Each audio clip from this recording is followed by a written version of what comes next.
Wow, Kanpur में best wife competition होने जा रहा है। तू पार्टिसिपेट कर रही है क्या? देख, अगर तू हिस्सा लेगी तो मैं भी हिस्सा लूंगी, और देखना ये कंपटीशन मैं ही जीतूंगी। कौन से कंपटीशन की बात कर रही है वो? I'll talk to you later. हाँ, वही। Okay, bye. Mummy ji, Kanpur में बेस्ट वाइफ कंपटीशन होने जा रहा है। ओह गॉड, तब तो मैं भी उसमें हिस्सा ले सकती है ना? मम्मी, आप उस कंपटीशन में कैसे हिस्सा ले सकती हैं? क्यों नहीं ले सकती? मैं भी तो एक शादीशुदा औरत हूँ। यस, लेकिन आपके हस्बैंड आपको छोड़कर हिमालय पर चले गए ना। ये तो अब हस्बैंड की प्रॉब्लम है ना, वरना मैंने तो उसे सारी जिंदगी इतना झेला है कि मुझे तो ना कोई राष्ट्रीय पुरस्कार मिलना चाहिए था। वेल, इस लॉजिक से तो ये पुरस्कार भी मुझे ही मिलना चाहिए, क्योंकि आपके बेटे को बर्दाश्त करना कोई खाने की बात नहीं है। अच्छा, तो तू ये मानती है कि तू मेरे खचेड़ू की आदर्श पत्नी है? हाँ, इसमें तो कोई शक ही नहीं है। तेरे को शर्म नहीं आ रही ऐसी बात करते हुए?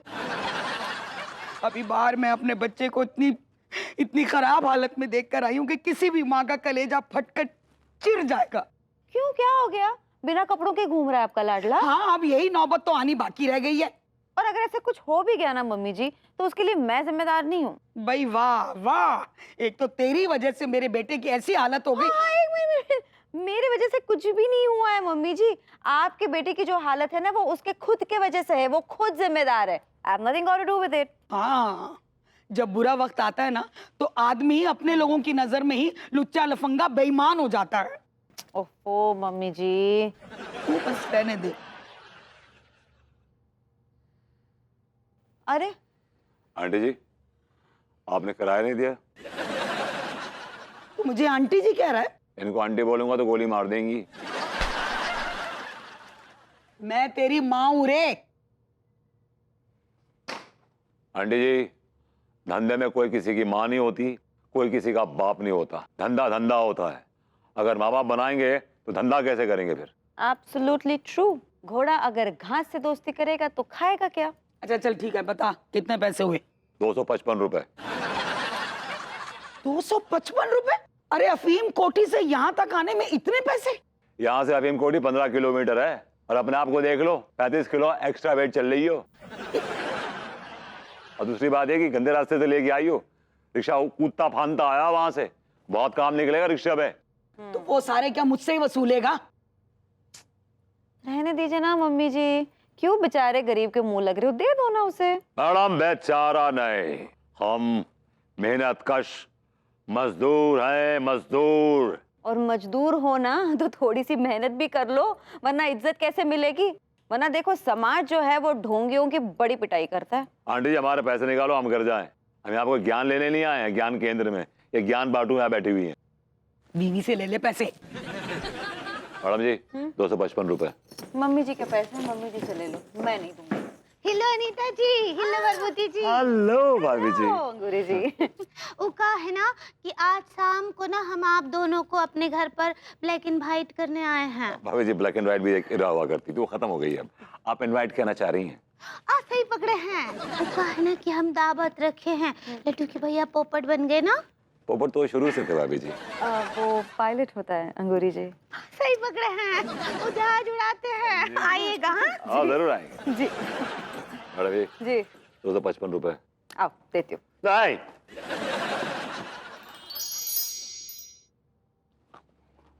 आज अच्छी कमाई हुई है। अन्नू के लिए एक छोटा सा गिफ्ट लेके जाऊंगा। अन्नू खुश हो जाएगी, कहेगी कि मेरे नल्ला किसी काम तो आया। Love me. अबे ओए, मेरे मोहल्ले में रिक्शा खड़ा किया, चल 1000 रुपये निकाल। देखो भाई, गलती हो गई, मुझसे गलती हो गई। अच्छा, तो इस रिक्शे में आग भी लग सकती है। ऐसा मत करो भाई, ऐसा मत करो। देखो, मैं वो एक गरीब लाचार बेबस इंसान हूँ जिसकी गरीबी की हड्डियां में जमाने और बीवी के तानों और तंजों की खिचड़ी पकती है। भाई साहब, मुझे छोड़ दो, मैं बहुत गरीब आदमी। अबे तेरी हंडिया में खिचड़ी पके या घुइया पके, हमें उससे कोई मतलब नहीं। दे रहा है पैसे की, वरना नहीं नहीं नहीं, मैं नहीं दूंगा। जान चली जाए पैसे नहीं दूंगा। पैसे दे। नहीं नहीं मैं नहीं दूंगा। मैं नहीं दूंगा। मैं नहीं दूंगा। मैं नहीं दूंगा। मैं नहीं दूंगा पैसे। मैं नहीं दूंगा।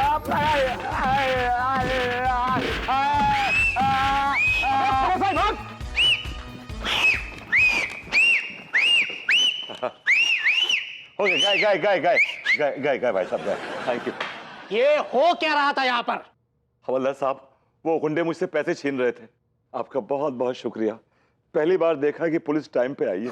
वो सब छोड़ दे। ये रिक्शा नो पार्किंग जोन में खड़ा है, इसका फाइन लगेगा 200 रुपए।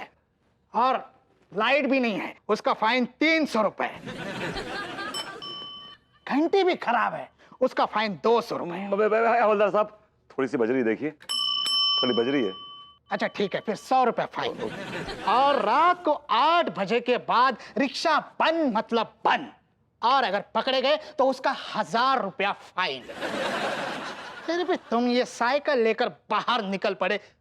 कौन हो कौन तुम है? किसी एमएलए के भतीजे हो? अगर किसी एमएलए का भतीजा होता ना तो रिक्शा नहीं चला रहा होता। बहुत खुशी हुई है जानकर कि तुम किसी एमएलए के भतीजे नहीं हो। Thank God. लाओ 1600 रुपए लाओ। हवलदार साहब, मैं बहुत गरीब आदमी हूँ। मैं भी बहुत गरीब आदमी हूँ। लेकिन आप तो हवलदार हैं ना। तो हवलदार गरीब नहीं होता। लेकिन आप तो खाते हैं ना। आपने कभी देखा है मुझे खाते हुए? मैंने हप्पू सिंह और आपको खुलेआम दिन दहाड़े खाते हुए देखा है, और ढेर सारा खाते हुए देखा है। अच्छा फिर ठीक है, फिर खिला दो। 1600 रुपए चालान होता है, 1500 खिला दो। मेरी बड़ी मेहनत की कमाई है। आओ यहाँ पर। अरे छोड़ दो। और कोई दूसरा हवलदार आने से पहले यहाँ से फूट लो, समझे? ये जलील जमाने वाले गरीबों को जीने नहीं देंगे। खून चूस लिया मेरा। वो तो मैं स्मार्ट हूं कि मैंने 500 का नोट रख रखा था फॉर द रेनी डे। अब इसी का सहारा है।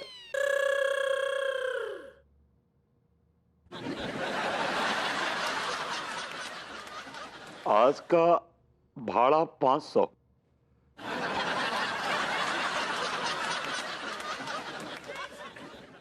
आपने बड़े बदकिस्मत लोग देखे होंगे, लेकिन ऐसा नहीं देखो।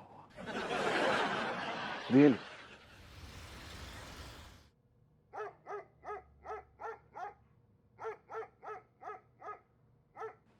भैया एक अद्दा दियो।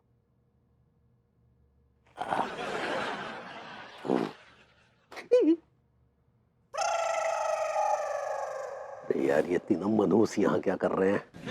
और तिवारी भैया, जहाँ पे क्या कर रहे हो? यहाँ पे भजन करने तो आए नहीं है यार। सेठ जी, हम तीनों को देख के तुम्हारा चेहरा क्यों बन गया? नहीं नहीं बेटे, ऐसी बात नहीं है। तुम तीनों को देख के तो हमारा दिन बन जाता है। झूठ क्यों बोल रहे हो? हम तीनों को देख रहे हैं, आपने ऐसे रिएक्ट किया जैसे हम आपकी तोन की कब्ज है रखे हैं।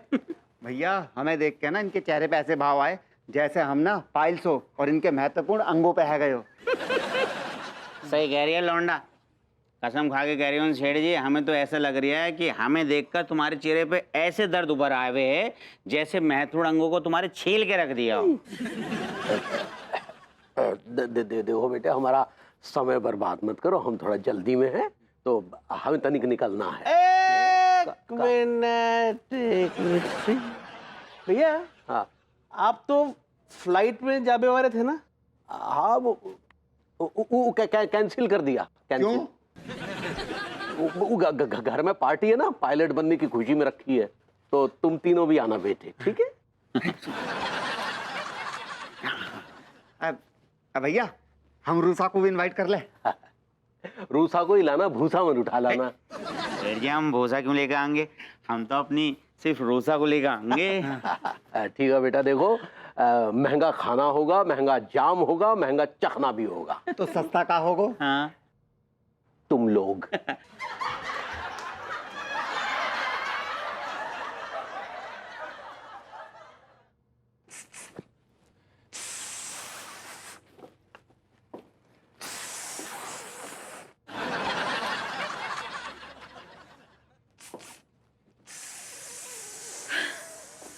मजदूरी की पसीने की बदबू इतनी होती है ना कि दुनिया का कोई भी परफ्यूम उसे मिटा नहीं सकता।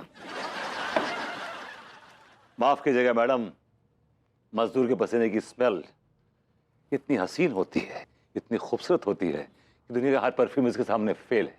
अगर आपको यकीन ना आए तो oh please don't do that please. और अगर इसमें कोई भी सच्चाई हो ना तो ये पूरी की पूरी बोतल अपने आप पे क्यों ढेल रहे हो तुम? और ये उठेल के कहाँ जाने का प्लान है तुम्हारा? पार्टी में जा रहा हूँ तुम्हारे साथ। What? या तुम पार्टी में आकर क्या करोगे? मुजरा करूंगा। तिवारी जी के इतने भी बुरे दिन नहीं आए हैं कि वो इतना सस्ता मुजरे वाला बुलवाएं। देख रहा हूँ आजकल तुम मुझे हर बात पे उठते बैठते सोते जागते जलील करती हो। वाह? मैं जलील करती हूँ या तुम मुझे जलील करती हो। यस। तुम मुझे मौका ही कहाँ देते हो? तुम खुद ही अपने आप को इतना जलील करते रहते हो। मैं जानता हूँ कि बातों में तुमसे मैं जीत नहीं सकता। तुम मुझसे किसी भी मामले में जीत नहीं सकते। हारने की आदत लगाकर वो कहते हैं कि हमें जीतना नहीं आता। मैडम, हम तो वो घोड़े थे जो जीत का जुनून लेके उतरे थे रेस में, लेकिन साली एक छोटी सी मिस्टेक हो गई। कौन सी मिस्टेक हो गई? घोड़े को उस घोड़सवार से मोहब्बत हो गई और उस घोड़सवार ने उस घोड़े को रेत से निकालकर रेत के टीलों में ले गया और फिर उसने रेत के टीलों की खाक छनवाई। और आज भी वो घोड़सवार उस घोड़े से रेत के टीलों की खाक छनवा रहा है, छनवा रहा है और छनवा रहा है। वाओ, व्हाट अ बकवास। देखो, चाहे तुम कुछ भी कह लो, लेकिन तिवारी जी के पार्टी में तुम नहीं जाओगे। मैं जाऊंगा। I will go. अपना जिंदगी में उसूल है कि हम बिन बुलाए तो ऊपर भी नहीं जाएंगे। अगर कोई बुला ले हमको तो हम ये मौका छोड़ते नहीं। या जो करना है करो। हमें जो करना हम वही करेंगे। वो क्या था? लेडीज और मेंटलमैन। मेंटलमैन नहीं पगली, जेंटलमैन, जेंटलमैन। सही पकड़े हैं। आप सभी का हम बहुत बहुत स्वागत करते हैं। और कहा है ना कि आज हम बहुत ही तरह तरह के पकवान बनाए हैं। आप लोग सब अच्छे से पेट भर के खाइएगा। हाँ, इसलिए तो भाभी जी हम सब यहाँ पर खाने तो आए हैं। Congratulations, Tiwari ji, how are you? ये आपके लिए। अरे आप तो पायलट बन गए, बड़े स्मार्ट लग रहे हैं। मॉडर्न कॉलोनी को पता ही नहीं चला। बहुत बहुत धन्यवाद Rusa ji, thank you. You're welcome. Hello. Hi. भाई वाह, आपने तो कमाल कर दिया तिवारी भैया। पूरे मॉडर्न कॉलोनी का नाम रोशन कर दिया। बिल्कुल सही कह रहा है मास्टर जी। इससे पहले तो मॉडर्न कॉलोनी पूरे कानपुर शहर में बदनाम थी। विभूति टाइप के लोगों ने मॉडर्न कॉलोनी का नाम पूरे मिट्टी में मिला दिया था। अरे मिट्टी में नहीं मां साहब, कीचड़ में मिला दो। इन विभूति जैसे लोगन की वजह से ना हमारे जैसे शरीफ लोग सर उठाकर नहीं चल सकते है गए। विभूति सेट पे तो एक कहावत बिल्कुल सटीक बैठती है। क्या क्या? ऊपर से हल्ला, नीचे से नल्ला। वो क्या इज्जत रह गई है तुम्हारी? क्यों आए हो तुम यहाँ? Mister pilot. भाभी जी आप कब अचानक कब आई यहाँ? भाभी आई क्या? नहीं, बस अभी आए हम। कॉन्ग्रेचुलेशंस। थैंक यू भाभी जी, थैंक यू, धन्यवाद। भाभी जी आप पार्टी में आई, अचानक हमारी पार्टी में 4 चांद लग गए भाभी जी। तिवारी जी कंग्रेचुलेशंस। अबे पेलू, अरे मेरी जान, हाय हाय क्या बात है बे। वाह कच्चा बनियान, क्या बात है। इतना बड़ा पायलट होकर भी एक मामूली रिक्शा चालक को गले लगा रहा है। भाई क्या है कि हमारी नजर में सब बराबर हैं, कोई भेदभाव नहीं। हाँ, कुछ कमीने ऐसे हैं जो हमेशा हमारी उतारने में लगे रहते हैं, कम बखत।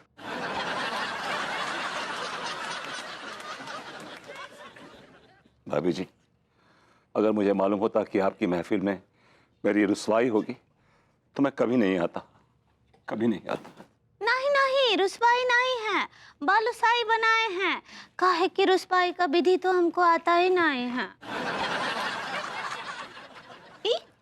बड़ा वाला। हाय दिया। भाभी जी रख दीजिए। भाभी जी रुसवाई का मतलब मुझे जलील किया जा रहा है आपकी महफिल में, मुझे बेइज्जती हो रही है आपकी महफिल में। यहाँ कौन जलील कर रहा है आपको? सो तिवारी जी, आसमान में उड़कर आपको कैसा लग रहा है? भाभी जी, आसमान पर उड़ना जो है वो एकदम अद्भुत अनुभव है। ऐसा लगता है जैसे आप आसमान में उड़ रहे हैं जी। ऐसे भैया मॉडर्न कॉलोनी में ना कुछ लोग हवा में उड़ते रहते हैं, जैसे अपने विभूति भैया। सही कह रही है यार तू। 1000 नल्ले मरे होंगे तब जाके जे नल्ला पैदा हुआ होगा। इधर तो कोई आ रही है, इधर कोई। यार बेबी यार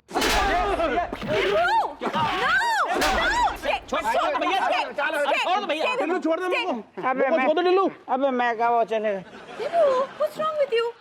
कहाँ प्रभुति जी? यहाँ पोल्ट्री चल रहा है ना, काहे बिगाड़ रहे हैं? भाभी जी वो पार्टी होता है। ऐसे ही पकड़े हैं। तुम्हारे अंदर संस्कार नाम का चीज है कि नहीं? यार ये बता, ये विभूति सेठ अपने पिछवाड़े पे क्यों गुजार रहे हैं? यार मुंह को लग रहा है इन्होंने 3-4 दिन से अपना गंदा कच्छा नहीं बदला। अरे यार ये क्या क्या है विभूति जी? यहाँ पर इतने वीवीआई टाइप के लोग खड़े हैं, उनके सामने आप यहाँ पर गुंडागर्दी दिखा रहे हैं। और इन सबको और आपको हक है कि आप मुझे बेइज्जत करें, जलील करें। आपको किसने दलील किया है? किसने दलील किया? भाभी जी बताइए, दलील किया हमने? मुझे तो समझ ही नहीं आ रहा कि हो क्या रहा है।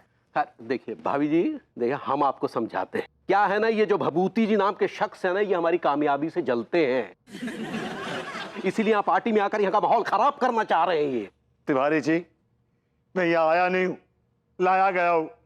मुझे भाभी जी ने इनवाइट किया है।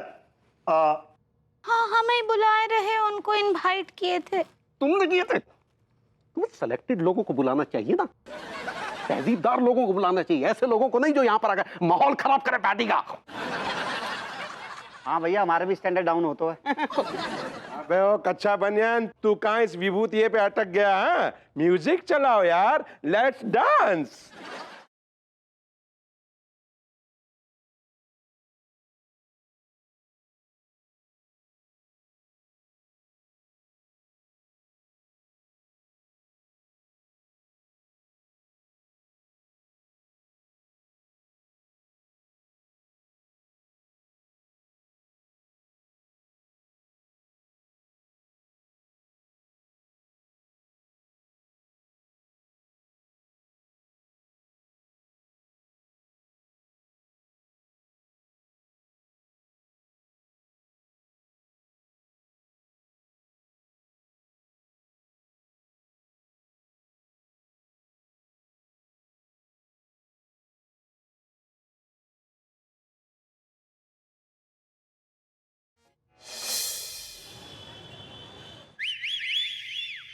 स्कूटर को भी आज ही खराब होना था।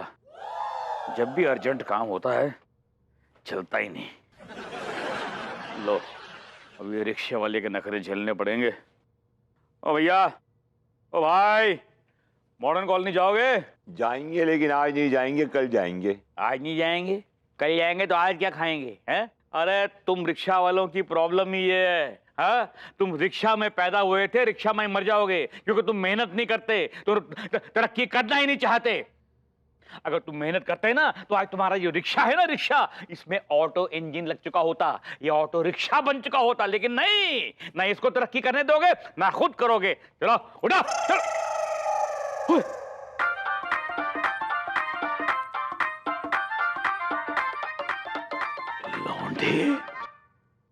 लौंडे, तू रिक्शा चला रहा है? गरीबी एक ऐसी डाइन है जो इंसान को भीख मांगने पर मजबूर कर देती है।